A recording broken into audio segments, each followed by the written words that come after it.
the anchor. Okay.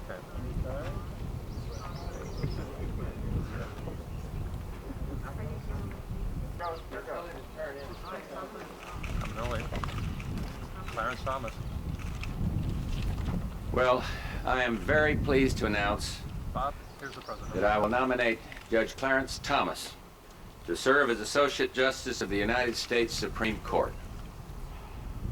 Clarence Thomas was my first appointee to the U.S. Court of Appeals for the District of Columbia, where he served for over a year. And I'll believe he'll be a great justice. He is the best person for this position. Judge Thomas compiled an excellent record at Holy Cross. He graduated from Yale Law School and served with distinction in the Missouri Attorney General's office in the Reagan-Bush administration and in our administration, my administration. He's a native of Pinpoint near Savannah, Georgia, where he was raised by his grandparents. His background includes a strong emphasis on education as the key to a better life, and he attended rigorous Catholic schools where he excelled. After spending a year at the Immaculate Conception Seminary in Conception Junction, Missouri, Clarence transferred to Holy Cross College in Worcester, where he supported himself through loans and scholarships and jobs, and graduated with honors in 1971. After graduation from Yale Law School, he worked for then Missouri Attorney General John Danforth and spent 2.5 years litigating cases of all descriptions. In 1977, Judge Thomas practiced law in the private sector, and in 1979, he rejoined Senator Danforth as a legislative assistant in the U.S. Senate. In 1981, President Reagan appointed him Assistant Secretary for Civil Rights in the Department of Education. From 1982 to 1990, he served as President Reagan's chairman of the Equal Employment Opportunity Commission, and I appointed him to the U.S. Court of Appeals for the District of Columbia in 1990. I have followed this man's career for some time, and he has excelled in everything that he has attempted. He is a delightful and warm, intelligent person who has great empathy and a wonderful sense of humor. He's also a fiercely independent thinker with an excellent legal mind who believes passionately in equal opportunity for all Americans. He will approach the cases that come before the court with a commitment to deciding them fairly, as the facts and the law require. Judge Thomas's life is a model for all Americans, and he's earned the right to sit on this nation's highest court, and I am very proud indeed to nominate him for this position, and I trust that the Senate will confirm this able man promptly. And now, Judge Thomas, if you'd like to say a few words, and then what we'll do is questions for either of us, and then if you finish those, then I'll be glad to stay and take questions on a wide array of subjects. Well, all yours. Thank you, Mr. President. I'm honored and humbled by your nomination of me to be an Associate Justice of the Supreme Court of the United States. As a child, I could not dare dream that I would ever see the Supreme Court, not to mention be nominated to it. Indeed, my most vivid childhood memory of the Supreme Court was the Impeach Earl Warren signs which lined Highway 17 near Savannah. I didn't quite understand who this Earl Warren fellow was, but I knew he was in some kind of trouble. I thank all of those who have helped me along the way and who've helped me to this point in this moment in my life, especially my grandparents who are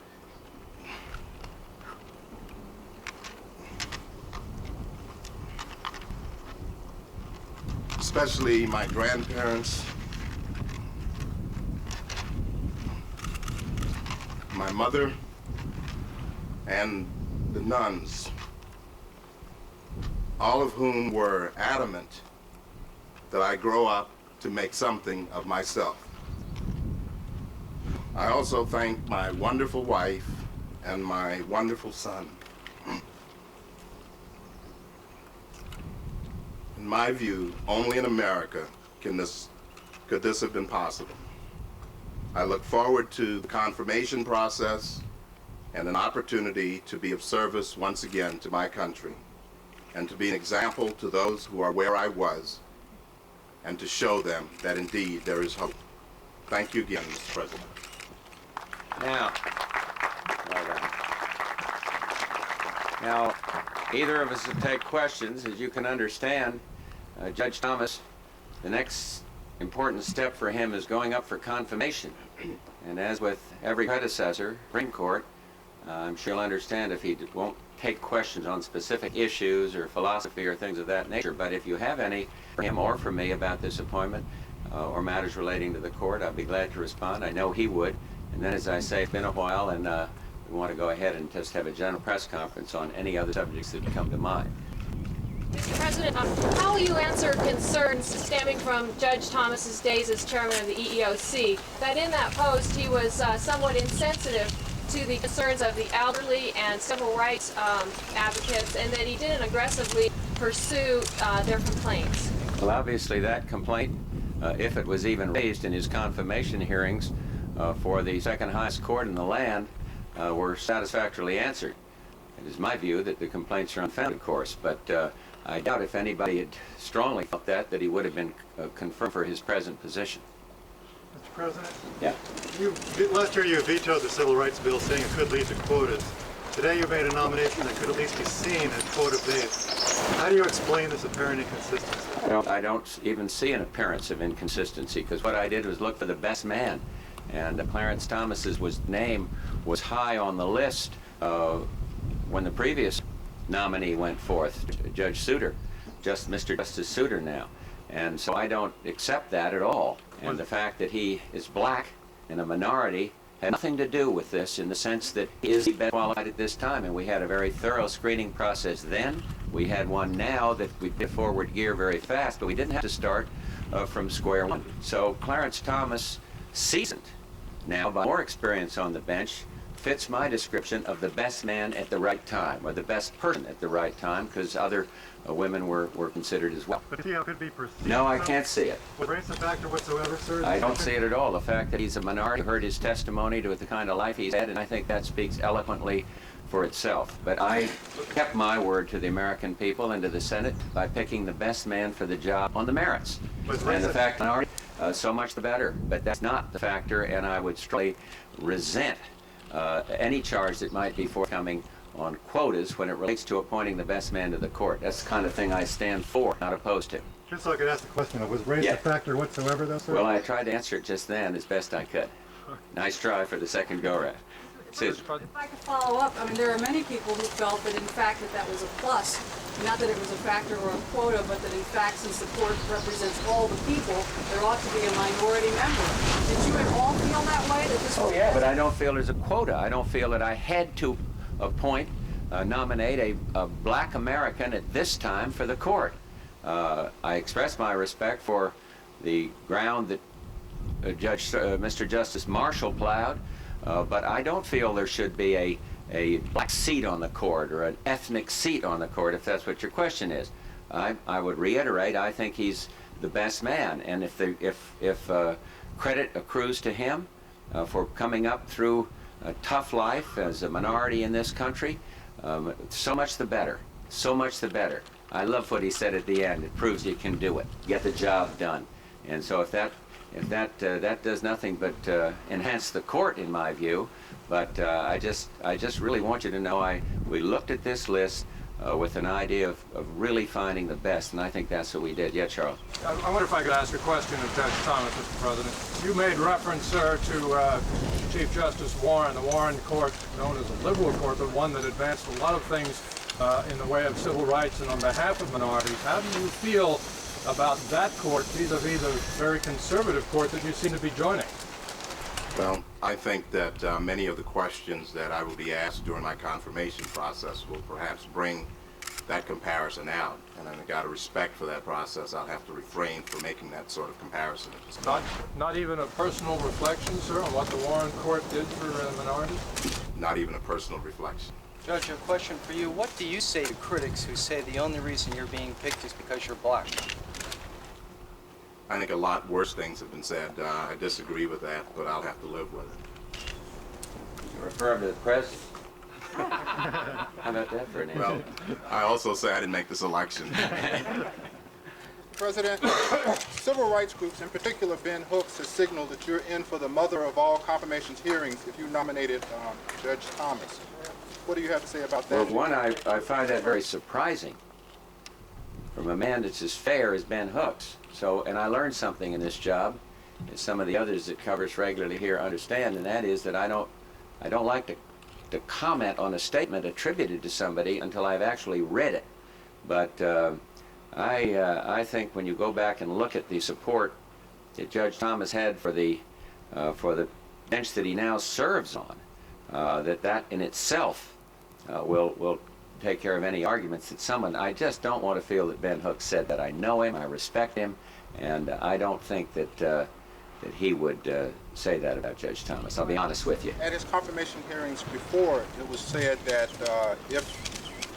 he was accepted to the bench, but if you brought him back to the Supreme Court, that they didn't feel that he would be ready for that at the time. Yeah, well, he's not president, and he isn't the Attorney General, nor the General Counsel to the President, nor the Chief of Staff, nor those of us who screened this nomination. It is our judgment he will. I think you're going to find many senators that disagree with the fact he's not ready. Look, I'm not suggesting there'll be no opposition, but you put it on quite a personal one with Ben, and I just can't believe he would make a statement like that. I've differed with him on a lot of things and agreed with him on many, but I simply do not want to accept that until I see it. I'm not questioning your motives or challenging your authenticity of the statement, but please let me just defer until I take a look at it. Mr. President? Yo. Mr. President, when you Kathy. selected Judge Souter, your aides very clearly put out the word that Edith Jones of Houston was the runner-up and likely would be the nominee if another vacancy came up. What happened to change the equation? Well, she's a very able justice, a judge. She was given consideration then and now, and I just felt that Judge Thomas, with his seasoning now, is best prepared to serve. It was that. It was not a demeaning or putting down of anybody else, because there were some very good names brought to my attention. And I might say, you know, this just happened last week, and some will be saying, well, was the screening process thorough? And the point I want to make is that I have met several times since Judge Souter's sending to the bench to discuss what would happen if a Supreme Court justice stepped down, with no one particularly in mind, but just to be ready. So consideration was given to a wide array of candidates, but we'd already done a lot of homework. But you ask about Edith, who comes from my hometown, and I have nothing but high regard and high esteem for her. But I decided, on the advice of people that I trust, that this is the way to go. President, the appointments made by President Reagan and you have put the court on a conservative road. Is that what you would like to see for the next 10 or 15 years, to reverse some of the more liberal rulings in the past 20 years?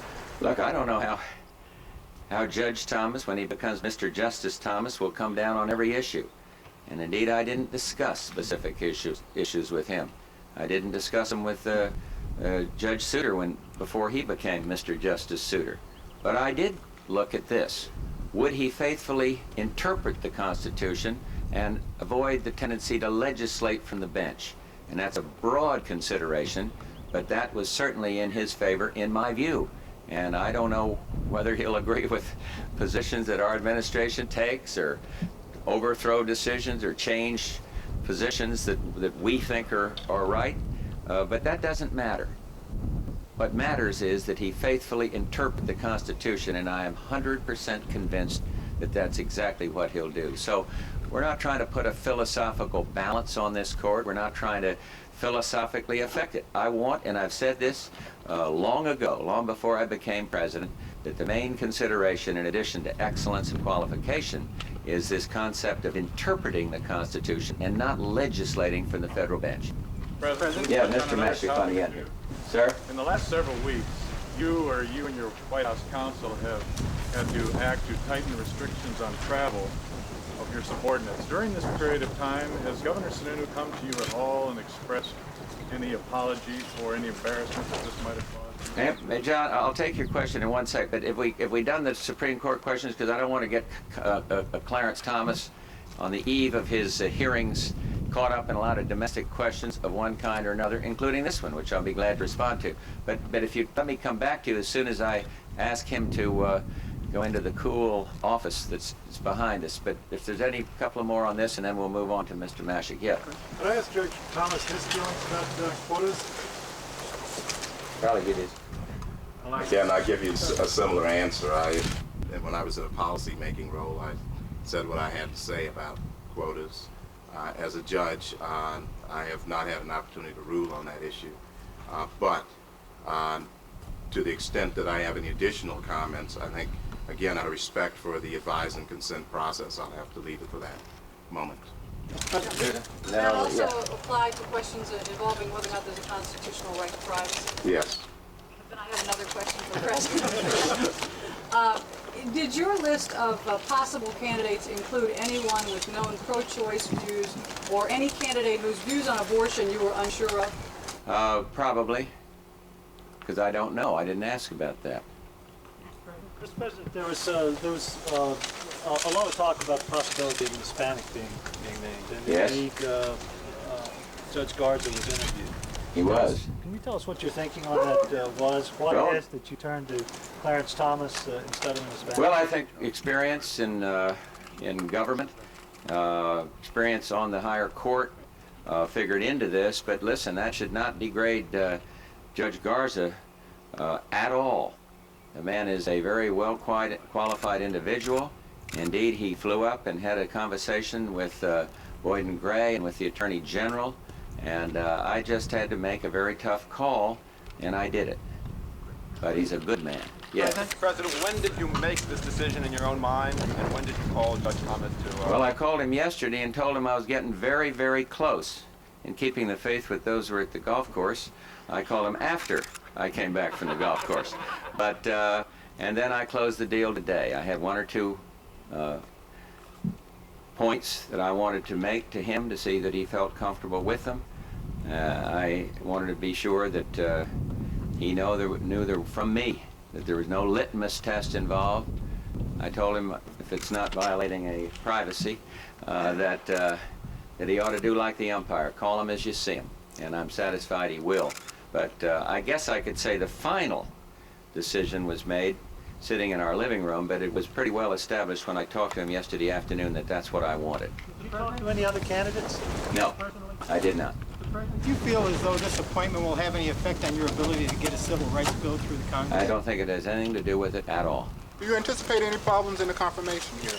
Nope, not if everyone's as fair as I think they will be. I think that there will be questions raised.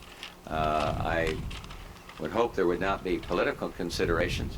But look, you've seen confirmation hearings before, and you know that there's different people come in with a wide array of different questions, many of them philosophical. But I'm satisfied that this man will pass muster. Got it? Part Yeah. two? All right. I don't want to get you messed up in domestic politics here, Judge. So good luck, and I'll see you in a few minutes. May I duly note that that's the first press conference my family has attended, and the first one at which there's been any applause. I hope this will continue. John. Well, the question is, there is over the last several weeks that you and the White House counsel acting together have been forced to tighten the restrictions on travel regarding your subordinates. Has Governor Sununu come to you during any of this time and apologized to you for any embarrassment this may have caused? Yes, he's told me right from the heart that he would regretted very much any controversy and anything that this may have done to diminish the ethical standards of this presidency. And I told him, look, I understand this. He went into the staff and with essentially the same message. He said it publicly and very candidly, no laws having been violated. I think we ought to move on to something more important, and in this instance it gives me a chance to express my full confidence in him as we work some very complicated issues through the Congress. I respect him. I value his advice and counsel, and I'm hoping that this matter is laid to rest. I think John said if mistakes were made, I made them, And what more can a man be asked to say? And so I'd like to see this matter laid to rest. At the very outset of your administration, you cautioned against even the appearance of impropriety, which you said this brought into... That's why I think he came in and we had a good heart-to-heart talk, more than one about it. I'll be very honest with you, my heart aches for his family because they've been through a lot on some of the stories unrelated to this, kind of what I refer to as a piling on syndrome. So I'm glad this matter came up because I'd like to try to clear the air, get it behind us, and move on. But he's done the right things in terms of expressing his own personal feelings to me and to our staff and to others. 7 Summit, if all you're apparently willing to offer is moral support and technical advice, which are things that have been offered before. You mean his coming to the summit? Well, I think it's quite important now that with ground rules are getting worked out, that he come and present his case for reform to the G7. And I feel comfortable with what's been worked out by Prime Minister John Major and Mr. Gorbachev.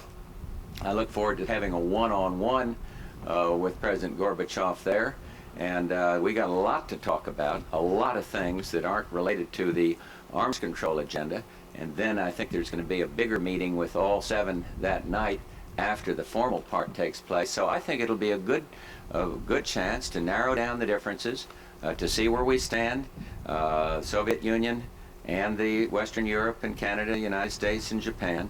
And so I'm looking forward to it on our one-on-one against Iraq's aggression and things like that. But I think it's appropriate now. There was some, you know, you read a lot of stories that Gorbachev was coming there, hat in hand, asking for a big check. That was never his intention. I'm assured of that. And I don't think that did him a lot of good by even the speculation on that in some quarters. In the United States, for example. But I think the ground rules, or at least the broad parameters, are now set out, and I look forward to hearing what his plans are for a vigorous reform and the continuation of perestroika glasnost being all but a given these days. But doesn't his mere presence in London raise expectations that are unlikely to be realized? Well, yeah, some might argue that, and some might say, well, his mere presence would indicate that if he didn't get something, that the meeting would be a failure. I don't view it that way. There is so much change taking place. The economic problems in the Soviet Union and elsewhere are so enormous that it's very important that we get as close together in agreement. But yes, I can see where some might suggest that, but I wouldn't view it that way.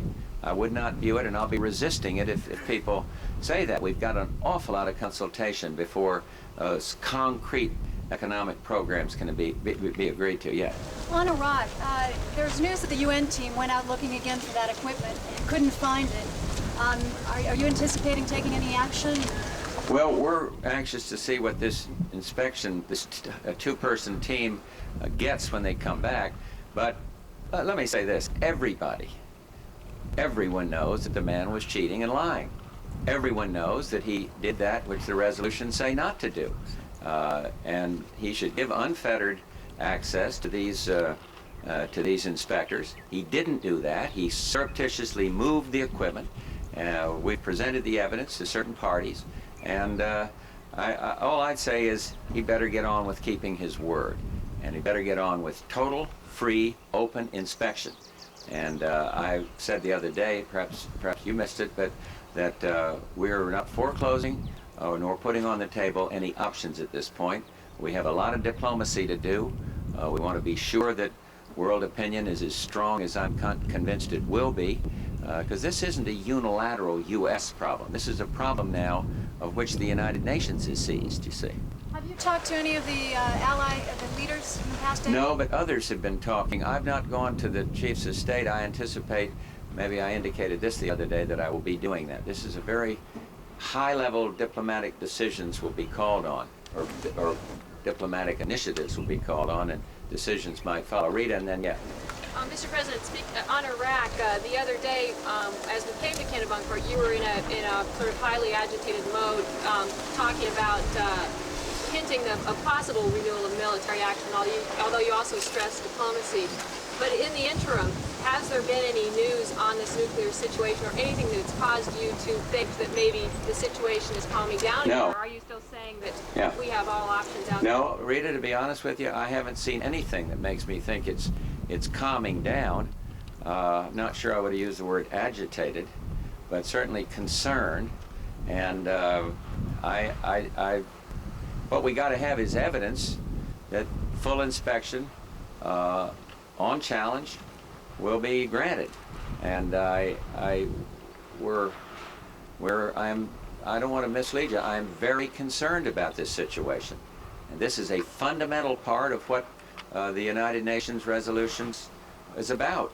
So there's still a feeling out there, on my view anyway, and I'm sure it's true of the neighbors, that he has to make this right and satisfy us, or we'll figure out what else happens. Yeah. Excuse me, did I try to follow up? Is there still a possibility of renewed military action by the U.S. military? Well, as again, I just keep resisting saying what we will do or what we won't do. But you've seen speculation, and I'll just steer you that it's not all warrantless. But on the other hand, I'm not saying what it'll be recommended that I do as President of the United States. I'm very interested in getting the views of other world leaders, and the diplomacy leading up to that has already started. Yeah. President, this fall, Israel intends to ask the United States to guarantee $10 billion in loans to build housing for Jewish refugees from the Soviet Union. Could you tell us how you feel about linking approval of these loan guarantees with some pledge from Israel that would freeze the building of new settlements in the occupied territories? Well, I don't think it ought to be a quid pro quo. What I do think, and I've said this over and over again, that it is against U.S. policy for these settlements to be built. So I'll leave it right there and avoid the linkage that you understandably ask about, but say that the best thing for Israel to do is to keep its commitment that was given at one point, not to go in and build further settlements. It is counterproductive to the peace process. Now, having said that, I want to be fair. There are other things by other countries that are counterproductive to the peace process. I'd love to see direct talks between these countries, but we have not changed our position on sanctions, and we're not going to change, on settlements, and we're not going to change our position on settlements. So please, those in Israel, do what you can to see that policy of settlement after settlement is not continued. It is counterproductive. And having heard the Secretary of State say that and seen what followed on, I will promptly add, as he has, that we want to be sure that others move forward in the peace process too. But it's not constructive to getting these parties to come together and work for a peace that I think the entire world wants and that all of them want. So we'll keep working it, but we're not giving 1 inch on the settlements question. Yeah. President,